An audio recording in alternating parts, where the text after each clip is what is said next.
د افغانستان ستره محکمه خبر ورکوي چې سپوږمۍ ولیدل شوه او سبا پنجشنبه به د کوچني اختر لومړۍ ورځ وي.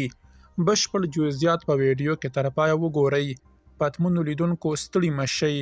د افغان واکمنۍ سترې محکمې سبا پنجشنبه د کوچني اختر لومړۍ ورځ اعلان کړه. په ورته وخت کې سعودي عربستان بیا سبا د روژې 13 او بل سبا جمعه د اختر لومړۍ ورځ اعلان کړي. نن په ټول افغانستان کې اسمان اوریز او باران و چې د سپوږمۍ لیدل اسانه نه ښکارېدل، خو د افغان واکمنۍ د سترې محکمې په خبرپاڼه کې لیکل شوي چې په فراه، هلمند او غور کې خلکو میاشت لیدلې او د دوی محکمو ته یې شاهدي ویلې ده.